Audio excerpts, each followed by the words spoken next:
साथियों, आज जब हम डिफेंस में आत्मनिर्भर भविष्य की चर्चा कर रहे हैं, तब ये भी आवश्यक है कि बीते दशकों में जो हुआ, उससे हम सबक भी लेते रहे। इससे हमें भविष्य का रास्ता बनाने में मदद मिलेगी। आज जब हम पीछे देखते हैं, तो हमें अपनी समृद्ध मैरीटाइम हेरिटेज के दर्शन होते हैं।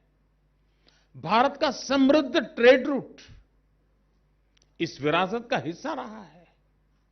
हमारे पूर्वज समंदर पर अपना वर्चस्व इसलिए कायम कर पाए क्योंकि उन्हें हवा की दिशा के बारे में, अंतरिक्ष विज्ञान के बारे में बहुत अच्छी जानकारी थी।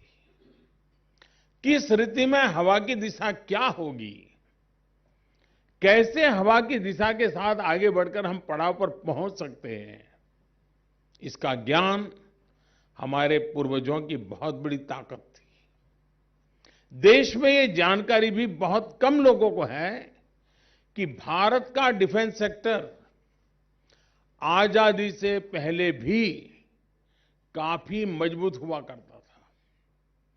आजादी के समय देश में 18 ऑर्डिनेंस फैक्ट्रीज थी, जहां आर्टिलरी गन समेत कई तरह के सैनिक साजो सामान हमारे देश में बना करते थे। दूसरे विश्व युद्ध में रक्षा उपकरणों के हम एक अहम सप्लायर थे। हमारे हॉवित्जर तोपों, ईशापुर राइफल फैक्ट्री में बनी मशीन गनों को उस समय श्रेष्ठ माना जाता था। हम बहुत बड़ी संख्या में एक्सपोर्ट किया करते थे। लेकिन फिर ऐसा क्या हुआ कि एक समय में हम इस क्षेत्र में दुनिया के सबसे बड़े इंपोर्टर बन गए। और थोड़ा हम नजर करें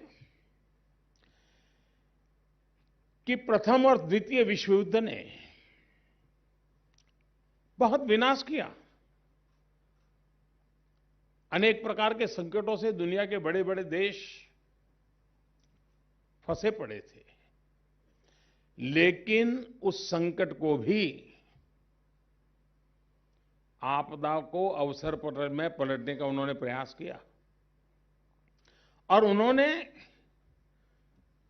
आयुध के निर्माण के अंदर और दुनिया के बड़े मार्केट को कब्जे करने की दिशा में लड़ाई में से वो रास्ता खोजा और स्वयं एक बहुत बड़े निर्माणकर्ता और बहुत बड़े सप्लायर बन गए डिफेंस की दुनिया में। यानी युद्ध झेला, लेकिन उसमें से उन्होंने ये रास्ता भी खोजा। हमने भी कोरोना काल में इतना बड़ा संकट आया, हम बहुत एकदम से बहुत नीचे की पायरी पर थे, सारी व्यवस्थाएं नहीं थी, पीपीई किट नहीं थी हमारे पास, वैक्सीन की तो हम कल्पना नहीं कर सकते थे। लेकिन जैसे प्रथम विश्व युद्ध और द्वितीय विश्व युद्ध में से दुनिया के उन देशों ने बहुत बड़ी शस्त्र शक्ति बनने की दिशा में रास्ता खोज लिया, भारत ने इस कोरोना कालखंड में इसी बुद्धिमत्ता से वैज्ञानिक धरातल पर वैक्सीन खोजना हो, बाकी इक्विपमेंट बनाओ, हर चीज में पहले कभी नहीं हुआ वो सारे काम कर दिए। मैं उदाहरण इसलिए दे रहा हूं कि हमारे पास सामर्थ्य है, हमारे पास टैलेंट नहीं है, ऐसा नहीं है जी।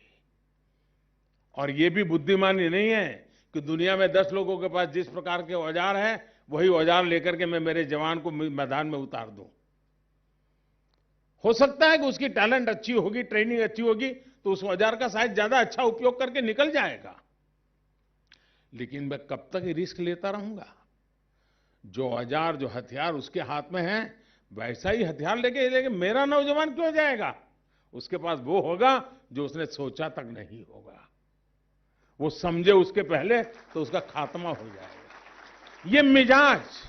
ये मिजाज सिर्फ फौजियों को तैयार करने के लिए नहीं है, ये मिजाज उसके हाथ में कौन से हथियार है उस पर भी डिपेंड करता है।